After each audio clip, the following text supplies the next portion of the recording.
자, 이 시간에 우리 하나님의 말씀 우리가 함께 보도록 합니다. 하나님의 말씀은 창세기 1장 1절에서 5절입니다. 자, 찾으셨죠? 자, 교독하겠습니다. 태초에 하나님의 천지를 창조하시니라.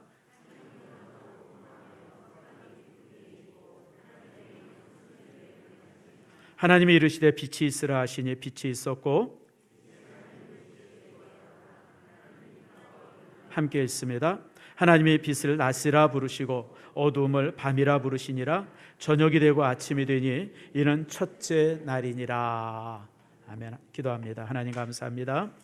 주께서 우리를 사랑하시고 붙들어 주셔서 오늘 이처럼 우리가 귀한 말씀 함께 나눌 수 있도록 은총 허락하심을 감사합니다. 말씀을 들을 때에 마음에 감동이 있고 뜨거움이 있고 설렘이 있게 하시며 이 말씀 가지고 또 한 해 우리가 건강하게 살아갈 수 있도록 복과 은총을 내리워 주시옵소서. 감사드리고 예수님의 이름으로 기도드립니다. 아멘.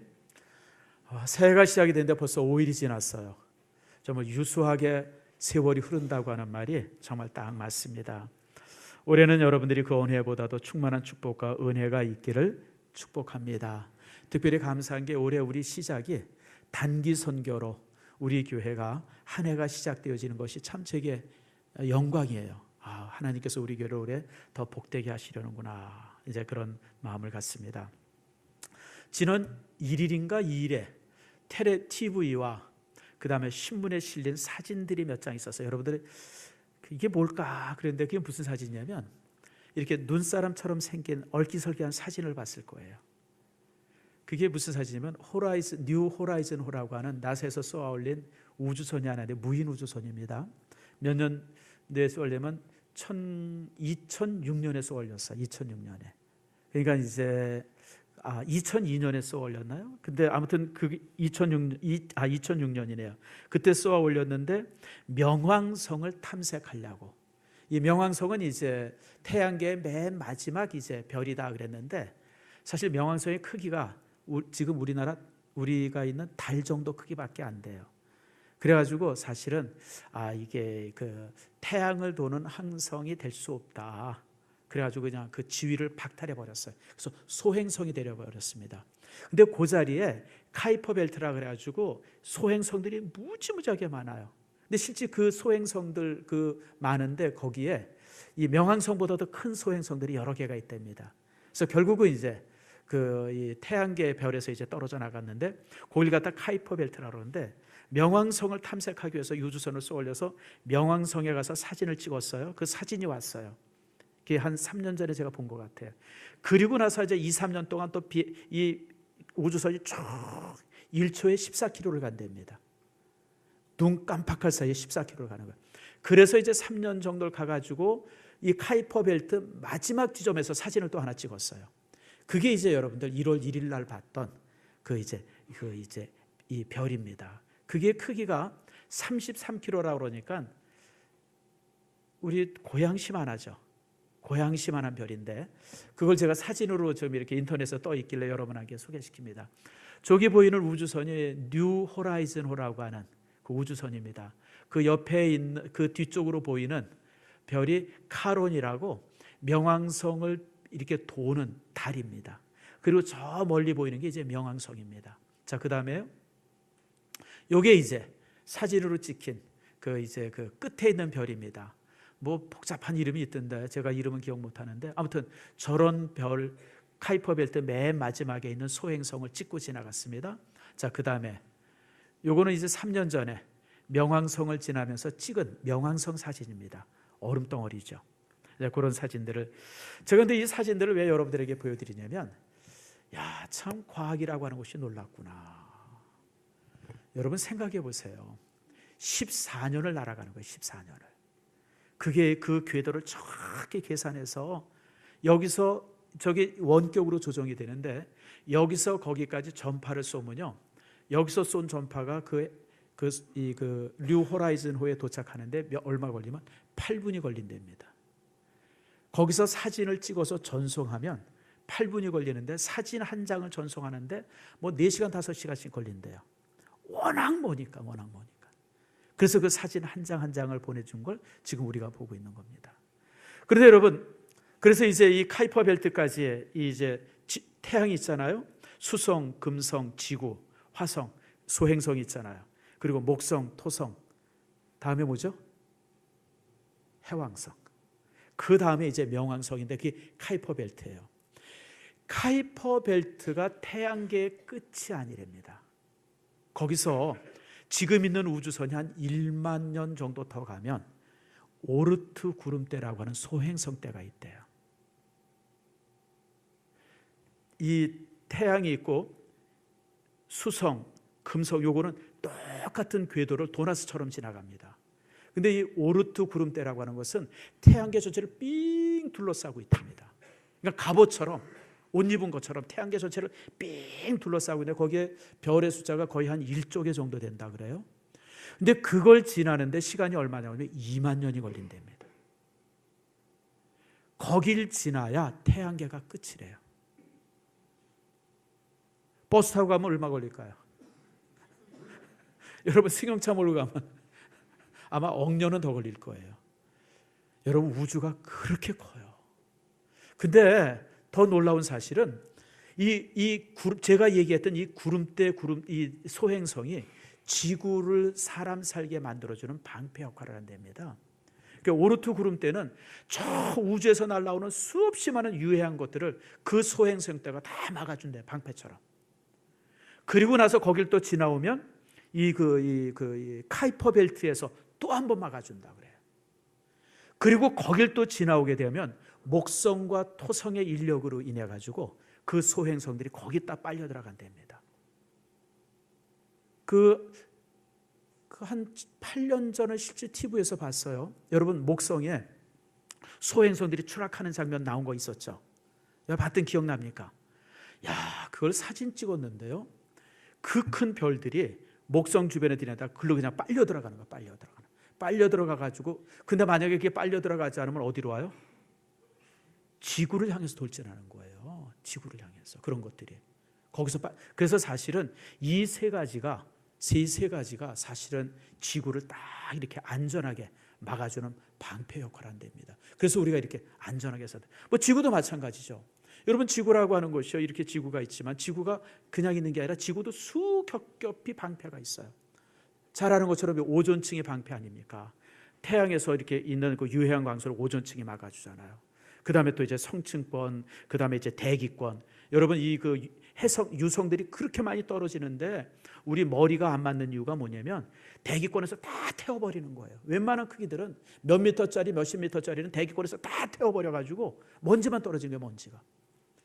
그리고 더 재미난 건 태양에서 오는 그 이제 태양풍 중에서 아주 사람에게 나쁜 태양풍인데 그거는 지구가 가지고 있는 그 자기장으로 인해 가지고 다 물러가게 한답니다.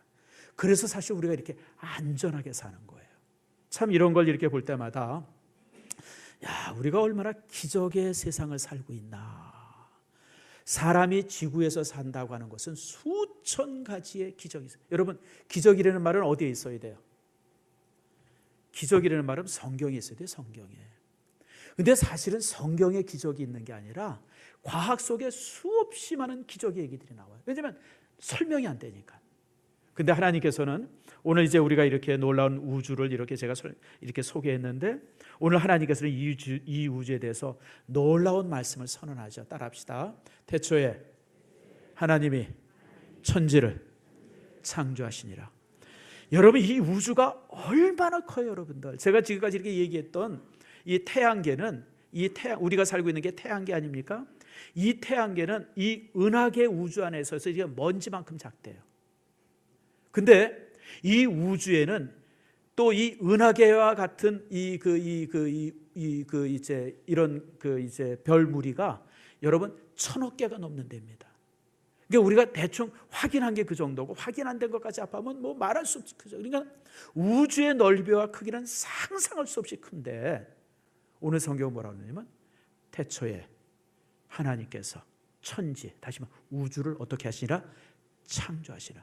창조했다고 하는 말은요, 창조했다고 하는 것은 만들었다고 하는 게 아니라 무에서 유를 만들었다고 하는 뜻이에요. 메이크라는 단어가 있어요. 메이크는 뭐예요? 제조하는 거예요. 쇠 가지고 이런 거 만들고, 나무 가지고 이런 거 만들고, 이런 거 제조하는 거죠. 창조는 아무것이 없는 상태에서 무엇인가 만들었을 때는 창조라 그래요. 하나님께서 창조하셨다. 여러분, 얼마나 놀라운 선언입니까? 여기서 이제 우리가 이제 몇 가지 오늘 이 시간에 성경을 조금 분석해보고, 그리고 하나님께서 우리에게 이렇게 창조의 신앙을 이제 주신 이유가 무엇인지를 함께 나누려고 합니다. 먼저 우리 본문에 보니까 태초라고 하는 단어, 태초라는 말이 뭘까요? 온 우주에는 시작점이 있었다라고 하는 거예요. 시작점. 불교 같은 데서는 온 우주는 뭐라 그래요? 영원하다 그러죠. 그냥 사실 고대 시대 때 우주가는 정지하는 겁니다. 가만히 있는 거예요. 가만히 있는 거.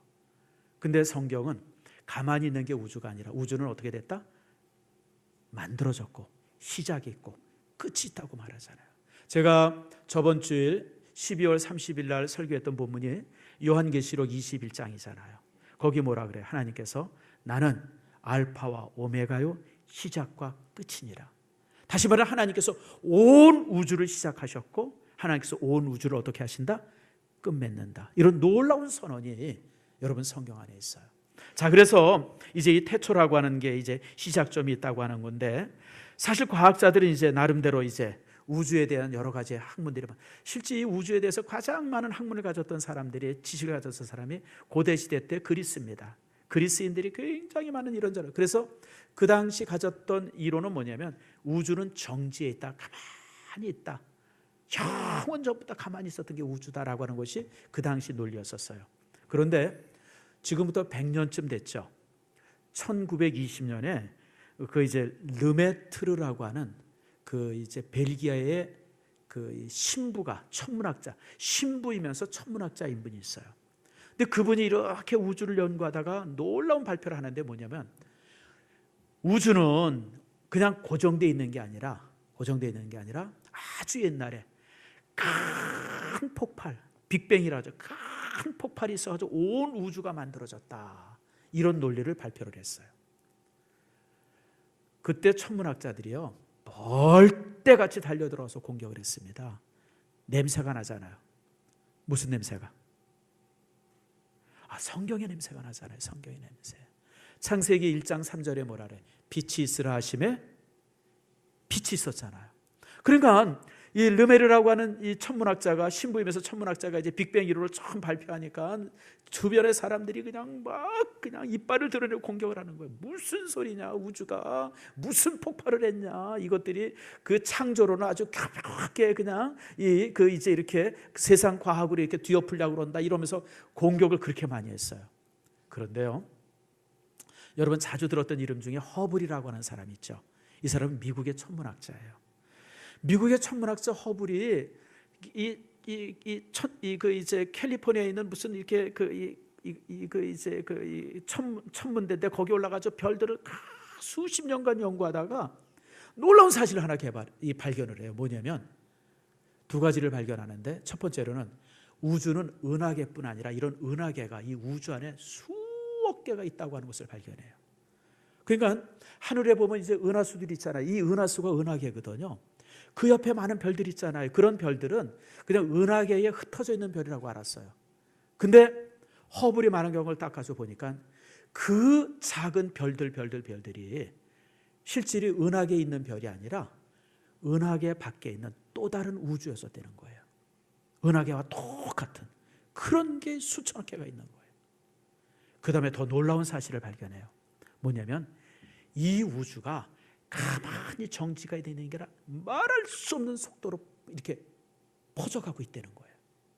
그러니까 고대 시대 때 봤던 별자리와 지금 봤던 별자리가 전혀 달라요. 왜냐하면 별이 움직이는데 얼마만큼 빨리 움직이냐면 빛의 속도로 확장되고 있다는 거예요. 그러니까 발칵 뒤집혀. 근데 놀라운 사실은 어떤 중심점이 하나 있고 중심점 속에서 이게 그냥 막 퍼져나간다는 거예요. 그래가지고 이 허블에 의해서 빅뱅 이론이라고 하는 것이 만들어져요. 완성되죠. 여기서 중요한 것이 있어요. 성경과 과학이 만나죠. 어떻게 만납니까? 창세기 1장 3절이 빅뱅 이론이잖아요. 태초에 뭐가 있느니라? 빛이 있으니라. 큰 폭발이 에너지 아닙니까? 여러분, 그래서 이제 이런 과정을 통해서 우주가 시작점이 있다고 하는 것이 발견이 되어져요. 그런데 이제 빅뱅 이론을 이 사람들이 많이 말하면서 그 사람들이 수백 가지의 질문을 갖습니다. 무슨 질문을 갖냐면 어떻게 작은 점이 폭발할 수 있느냐, 이게 첫 번째예요. 여러분, 콩 같은 거 놔뒀는데 지가 가만히 놔두면 폭발해요, 안 해요? 해요, 안 해요? 여러분들 폭발할 수가 없잖아요. 어떻게 폭발해요? 그 다음에 이렇게 작은 점 하나, 콩같이 작은 점 하나가 팡 폭발했는데 그 폭발을 통해서 이 우주라고 하는 이 엄청난 것이 어떻게 만들어져요, 여러분들? 여러분, 10원짜리 동전 가지고 이마트 가서 1,000만 원어치 사올 수 있어요, 없어요? 있어요, 없어요? 없잖아요, 여러분들. 그게 논리적으로 설명이 안 되는 거예요. 그리고 그런 폭발을 통해서 어떻게 모든 원소들이 만들어졌는지, 그러니까 수없이 많은 질문들을, 그러니까 빅뱅 이론을 말하면서 더 많은 질문들이 생겨요. 더 많은 질문들이. 근데 질문의 답이 성경에 있죠. 여러분, 태초에 하나님이 천지를 창조하시는 이 말씀을 통해서 온 우주에는 뭐가 있음을 알아요? 시작이 있다는 것이 확인됐잖아요. 자, 과학자들은 한 점이 있었는데 그 한 점이 있었던 시대, 그러니까 136억 년 전에 우주가 무엇인지는 전혀 모른다고 얘기해요. 근데 성경은 안다고 얘기하죠. 1장 2절입니다. 여러분, 빅뱅이 있기 전에 우주는 어떤 모습이에요? 1장 2절 말씀 같이 한번 읽어봅시다. 시작. 땅이 혼돈하고 공허하며 흑암이 깊음 위에 있고 하나님의 영은 수면 위에 운행하시니라. 여러분, 이 말씀이 태초 이전에 온 우주가 만들어지기 그 이전에는 세상이 어떤 모습이냐면 그냥 엄청난 혼돈이 가득했어요. 흑암이 가득하고 어두웠고 빛이 전혀 없었고, 그런데 하나님의 신이 운행을 했어요. 운행했다는 말은 막 날아다녔다는 말이 아니라 이 단어는 무슨 뜻이냐면 암탉이 그 결안을 품듯이 가만히 품에 안고 있었다는 거예요. 이게 태초 전의 우주의 모습이에요. 시간과 물질이 만들어지기 그 이전의 우주는 어땠었냐면 하나님께서 그 모든 혼돈의 세상을 가만히 품고 있었어요. 그러다가 하나님께서 한 시점이 돼서 말하죠. 어떻게 해요? 빛이 있으라.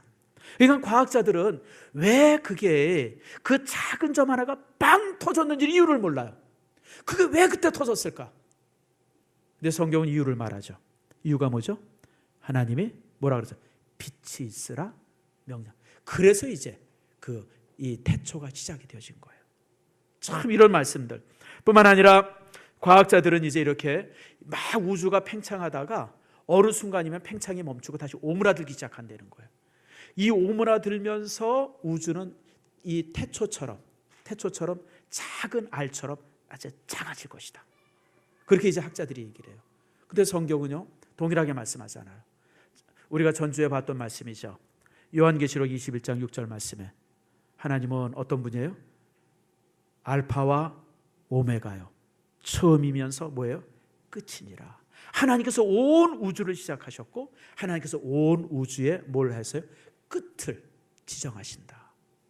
여러분, 사실 그래서 이런 말씀들을 이렇게 살펴보면요 참 하나님의 역사가, 창조의 역사가, 그래서 여러분 기억하세요. 성경은 과학의 책은 아닌데 과학과 절대 등지지 않습니다. 과학의 모든 논리를 성경이 포용하고 있습니다. 그러니까 여러분들 과학자들이 종종 막 뭐 성경을 비판하고 이러고 그러는데 여러분들 그런 것에 기죽지 마세요. 그 이제 누굽니까? 요즘에 이제 진화론 학자들 중에서 이 리차드 도킨슨 같은 사람이 만들어진 신이라든지 이기적 유전자라든지 이런 책을 이제 한 20년 전, 10년 전에 펴내가지고 교회를 되게 많이 비판했어요. 근데 여러분 그런 책들이 나왔을 때 그냥 막 사람들이 많이 사서 보지만 그게 끝이에요. 왜냐하면 진화론으로 설명할 수 없는 게 너무 많기 때문에 그래요, 여러분들. 무생물에서 어떻게 생명이 나옵니까? 무생물에서는 생명이 나오지를 못해요. 그래서 진화론 학자들이 무슨 얘기를 하냐면요, 그 지구가 무슨 뭐 53억 년 전에 만들어져 불덩이가 점점 식어서 이렇게 이제 지구가 됐다. 그 생명은 어떻게 만들어지냐면 뭐 이런 거 저런 거 설명했는데 도저히 설명이 안 돼요. 설명이 안 되니까 뭐라 그러냐면 생명이 어떻게 하냐면 화성에 있는 뭔가가 팡 터져가지고 그 속에서 화성에서 있는 생명체가 쥐고해가지고 생명이 시작이 됐다. 또 그것도 설명이 좀 거시기해요. 그러니까 또 뭐라 그러냐면 해성들 있잖아요. 해성, 헨리해성 같은 해성들. 소행성이 막 지나다니다가 그 소행성 속에 생명의 인자가 있어요. 그게 지구에 떨어져 가지고 생명이 시작됐다. 나는 그래서 그런 얘기들 이렇게 들으면 이 친구들이 농담하나 개그하나. 아니 그러면 그 생명을 어떻게 만들어졌어요? 화성에서 만약 생명체가 같은 화성에 있는 생명체를 어떻게 만들어진 거예요? 해성에 만약에 생명체가 묻어 있었다면 해성의 생명체를 도대체 어떻게 만들어요? 그러니까 생명을 설명하지 못해. 생명을. 그 다음에 종과 종이 바뀌는 걸 또 설명을 못해요. 종과 종이 바뀌게 되는 건 뭐냐면 개가 죽기 살기로 뛰다 보다가 한참 뛰다 보니까 말이 됐어요. 개가 죽기 살기로 뛰면 뭐가 되죠? 죽어요. 말이 되는 게 아니라. 또 진화론 학자들이 뭐라 하냐면 돼지가 물에 가서 막 수영하다 보니까 이 다리가 그 지느러미가 되고 뭐 그랬대요. 돼지가 물에 가서 수영 열심히 하다 보면 다리가 진화돼서 지느러미가 되는 게 아니라 어떻게 되죠? 퉁퉁 불어터져서 죽어요, 여러분들. 여러분, 진화론 학자들이 얘기하는 거면 너무, 근데 이 사람들이 뭐라 하냐면 그런 과정을 뭐라고 설명하냐면 기적이래요, 기적. 진화의 기적 속에서 나도 그 관심이 있어서 그쪽 책들을 제가 많이 읽었거든요. 특별히 백악기나 이런 때는 갑자기 생명들이 그냥 갑자기 나와요, 갑자기. 우리 지금 포유동물들 무슨 뭐 이런저런 동물들이 언제 다 만들어지냐? 백악기 때 만들어지거든요. 백악기 때 그냥 온갖 동물들이 다 만들어져. 그래서 이 사람들이 뭐냐면 진화의 기적이래요. 근데 여러분, 기적이라는 단어는 어디서 써야 된다고요? 기적이라는 단어는 어디 써 있어야 돼요? 성경에 있는 단어가 기적이에요. 그래서 사실은요, 기적이라고 하는 단어가 성경보다 더 많이 쓰여져 있는 곳이 진화론 학자들의 책입니다. 그게 무슨 학문이에요, 여러분들? 잘 모르면 다 기적이라고 그러는데. 그러니까 여러분들, 제가 왜 이렇게 설명을 하냐면 모든 것들은 누가 만드셨어요? 하나님 만드셨어요. 모든 세상은 하나님 만드셨어요. 그러면 하나님께서 이렇게 우리에게 말씀하시는 이유가 뭐지? 특별히 여러분, 제가 이 진화론에 대해서 여러분들에게 좀 설명이 조금 하려고 그러는데, 진화론은 이 생물학적인 진화론의 학문이 중요한 문제가 아니라 진짜 문제는 진화론이 철학이 된 겁니다. 사회 철학이 됐어요. 그래서 한번 따라합시다. 사회 진화론. 19세기에 서방의 모든 열강들이 무장한 철학이 뭐냐면 사회 진화론이에요. 사회 진화론이라는 게 뭐냐면 약육강식, 적자생존. 이게 사회 진화론의 논리입니다. 뭐냐면 강한 자가 약한 자를 지배하고 힘 있는 자가 힘 없는 자의 것을 뺏어오는 것은 이건 뭐다? 자연의 원리라는 거예요. 그래서 이 사회 진화론으로 서강 세계가 열강들이 딱 무장을 해가지고 뭘 하기 시작했냐면 식민지 정책을 시작을 했어요. 여러분, 일본 사람들이 우리나라 36년 지배하잖아요. 36년을 지배해가지고 여자들은 끌어가다가 정신대 만들고 남자들은 끌어다가 군인 만들고 이시켰잖아요. 근데 지금 일본 사람들 미안하다 그래요, 안 해요? 아니, 저 진짜 나쁜 놈들이 우리 모두 미안하다는 얘기를 절대 안 하잖아요. 죽어도 안 하잖아요. 왜 그런지 아세요? 그건 자연 법칙상 만든 거기 때문에 그래요. 자연 법칙에 의하면 사회 진화론에만 강한 자가 약한 자를 지배하는 것은 맞다 틀리다? 맞아요, 여러분. 힘 있는 자가 약한 자의 것을 뺏는 것은 맞는 거예요. 그래가지고 여러분 19세기 후반이나 이때 서방의 열강들이 그 가난한 나라들, 연약한 나라들 가서 막 빼앗고 지배하고 막 식민지 삼고 이런데 하나도 죄책감을 안 느껴요. 뭐 때문에? 사회 진화론 때문에. 사람의 생명도 동일합니다, 여러분들. 이 사람들이요, 사람의 생명이 진화론자들에 의하면 사람의 생명은 무엇에 됐어요? 미생물에서 점점 진화돼가지고 사람이 됐다 그랬잖아요. 성경은 뭐라고 해요? 사람은 뭐로 됐어요? 하나님의 형상으로. 그러니까 성경 안에서는 사람의 한 사람 한 사람의 생명이 너무너무 소중한데 진화론으로 무장된 사람에게 있어서는 사람의 생명은 아무 가치가 없어요. 그냥 죽여도 돼요. 여러분, 2차 대전 때 독일 사람들이 유대인들을 600만을 죽이잖아요.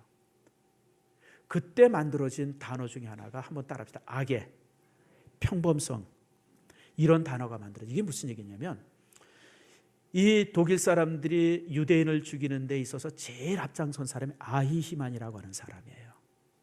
그 사람이 유대인을 600만을 죽이는데 진두지휘했던 사람입니다. 그런데 독일이 멸망당할 때 이 아히히만이 도망을 칩니다. 어디 가서 숨냐면 아르헨티나 가서 숨어요. 그래가지고 이스라엘의 모사드라고 하는 정보원들이 이 아이만을 잡으려고 해가지고 결국 이 아이만을 아르헨티나에서 붙잡아가지고 이제 이스라엘까지 데리고 와요. 그리고 법정에 세워가지고 이제 세계적인 재판을 합니다. 그래서 아이만 재판받는 걸 TV에서 중계를 했어요. 저는 못 봤어요. 왜 못 봤냐면 제가 그때 나이가 너무 어리고 또 그뿐 아니라 그 당시 텔레비도 없어. 또 관심도 없었고. 근데 아이만의 재판을 장면을 보면서 사람들이, 세계의 모든 사람들이 경악을 했어요.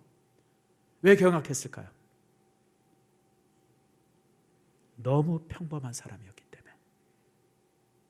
우린 아이만 그러면 그냥 눈도 찢어지고 그냥 막 이빨도 나오고 그냥 막 괴물처럼 생긴 줄 알았는데, 아이만이 꼭 누구처럼 생겼냐면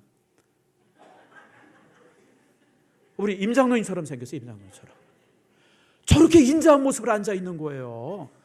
선한 할아버지의 모습을 가지고 딱 앉아 있는 거예요. 그러니까 사람들이 그냥 경악을 하는 거예요. 아이만 그러면 괴물인 줄 알았는데, 너무 평범한 사람이, 저같이 생긴 사람이, 여러분같이 생긴 사람이 거기 재판에 앉아가지고 난 잘못한 게 없어요. 내가 잘못한 게 하나도 없어요. 나는 여기서 재판받는 게 아니라 독일에 가서 재판받아야 돼요. 그 사람들이 경악을 한 거예요. 악이 어떻게 저렇게 평범할 수 있을까? 실제로 독일 사람들이 이 유대인들을 그렇게 많이 죽였는데 재판받을 때 전범들 재판받잖아요. 뉘우친 사람이 거의 없어요. 나는 사람을 죽인 게 아니라 유대인을 죽였습니다. 이게 그 사람들의 논리예요. 우리 사람 안 죽였어요. 우린 유대인 죽인 거예요. 왜냐하면 유대인은 그냥 그들 생각이 뭐냐면 이게 바퀴벌레처럼 생각이 된 거예요. 그냥 바퀴벌레 죽인 건데 그 왜 우리를 가지고 우리가 무슨 죄가 있다고 우리를 심판하냐고. 저도 사실 예전에 홀로코스트라고 6부작인가 TV에 드라마가 있었어요. 한 20년 됐어요. 제가 그 장면을 보면서 너무 충격이 됐던 게 그거예요. 그렇게 잔인하게 유대인을 학살했는데 이 사람이 재판을 딱 받는데 독일에서 재판을 받는 거죠. 근데 뭐라고 그러냐면 자기는 죄가 없다는 거예요.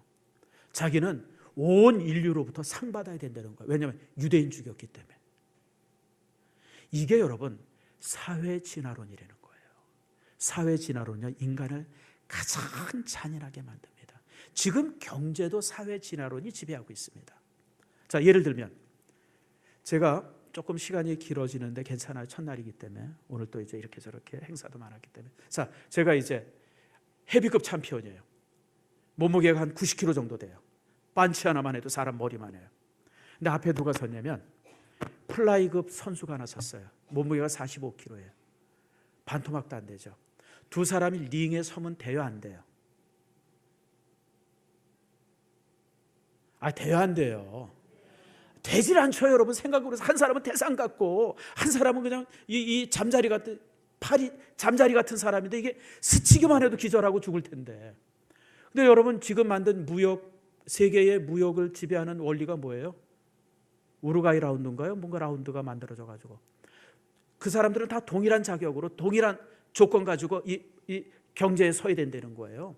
이건 연약한 나라 후진국들이 절대 보호정책하면 안 된다는 거예요. 보호정책하면 그냥 큰일 난다는 거예요. 막 고소한다는 거예요. 그러니까 미국 사람들 같은 엄청난 경제대국이나 저 스리랑카나 이런 가난한 나라나 이 무역할 때는 똑같은 입장에서 해야 되는 거예요. 보호정책, 세금 같은 거 절대 매기면 안 되고. 그러니 여러분 가난한 나라는 아무리 노력해도 가난한 나라예요. 여러분들. 여러분 상대가 됩니까? 여러분들. 이게 지금 세계 경제인데 이런 경제나 이런 사회 원리가 사회 진화론에서 나오는 거예요. 여러분 무서운 원리입니다. 우리가 지금 그런 시대를 살아가고 있어요. 그래서 제가 이 창조론 오늘 얘기하는 이유가 오늘 네 가지입니다. 여러분 사회 진화론이라든지 이런 이론이 세계를 지배하면 안 됩니다. 세계는 누가 지배해야 돼요? 하나님이 지배해요. 왜냐하면 하나님이 창조자이시기 때문에. 하나님께서 세상을 만드시고 하나님께서 관리하세요. 온 세상의 주인은 누구세요? 하나님이세요. 그분이. 그리고 하나님께서 세상을 만드실 때 뭐라고 그러셨어요? 빛을 만드신 이후에 뭐라고 하세요? 보기에 어떻게? 좋았더라. 세상은 좋은 곳이 돼야 돼요. 우리 인간들이, 우리 믿음의 사람들이 이 세상을 그렇게 약육강식의 세상이 아니라 좋은 세상을 만들기 위해서 애써야 돼요. 여러분들. 공산주의가 세상을 좋게 만드는 게 아니라 여러분들이 세상을 좋게 만들어야 돼요. 사회주의는 세상을 지옥으로 만드는데 우리는 정말 연약한 사람들을 보호하고 지켜주고 우리가 상생할 수 있고 하나님께서 우리에게 주신 자연을 정말 아름답게 보존하고 이 의무가 우리 속에 있는 거예요. 우리 속에 있는 거예요. 인간을 존중해야죠. 인간은 하등 동물이 진화돼서 인간이 된 게 아니라 누구의 형상으로? 하나님의 형상으로 만들어진 게 인간이에요. 인간 한 사람 한 사람은 그가 백인이든 흑인이든지 뭐 이렇게 건강하든지 나이가 젊든지 늙든지 그것과 전혀 상관없이 모든 인간은 하나님의 형상으로서 존중돼야 돼요, 여러분들. 이게 우리가 이 세상을 살아가는 삶의 원리가 돼야 돼요. 세상을 아름답게 한다, 사람을 존중한다, 그리고 이 땅에 하나님의 주권을 선포한다. 그리고 질서예요. 하나님께서 온 우주를 만드시고 세상의 질서를 만드셨잖아요. 자 보세요. 하나님께서 물질들을 만드셨잖아요. 태양을 만들고 별을 만들고 짐승을 만들고 동물을 만들고 모든 것을 만들고 마지막 만든 게 누구예요? 인간이에요. 그리고 인간으로 하여금 뭐라 그래요? 땅을 다스리라, 정복하라. 인간이 세상의 모든 것을 정복해야 돼요. 그리고 그 인간은 누구로부터 지배받아야 돼요? 하나님께로 지배받아야 돼요. 이게 영적 사다리예요. 영적 사다리. 영적인 사다리에서 맨 끝에 부분 하나님이 계시고 그 아래에 인간이 있고 그 아래에 만물이 있는 거예요. 근데 지금 세상이 어떻게 됐어요? 뒤집어졌잖아요. 물질이 인간을 다스리잖아요. 세상이 인간을 다스리잖아요. 또 하나님에 대해서 관심도 없잖아요. 이게 세상인데 이걸 뒤집어 놔야 돼요. 우리 믿음의 사람들이 이 땅에서 역할은 우리가 정말 물질 세계를 아름답게 하고 다스려야 하고 또 우리 또한 누구의 지배를 받아야 돼요? 하나님으로부터 지배를 받아야 돼요. 이 세상을 회복하는 것이 저와 여러분의 책임이에요, 여러분들. 사랑하는 성도 여러분, 첫날 설교 길어서 미안합니다. 이해하세요. 왜냐하면 행사들이 많았고 사실 제가 설교 준비를 오늘 11장 했어요. 그래서 이 설교 그대로 다 하려면 한 1시 반이나 2시 돼야 되는데 그래도 제가 자비심이 여러분들을 정말 사랑해서 일찍 끝내는 거예요. 감사하세요. 그런데 어쨌든 여러분들 새해 첫 설교입니다. 하나님의 창조자 되심을 선포하는 여러분의 인생이 되기를 축복합니다. 하나님께서 원하시는 대로 세상을 만들어가는 게 우리의 삶의 목표가 됩니다. 그런 아름다운 세상 만들고 복된 세상을 만드는 올 한 해가 여러분 속에 있기를 축원합니다.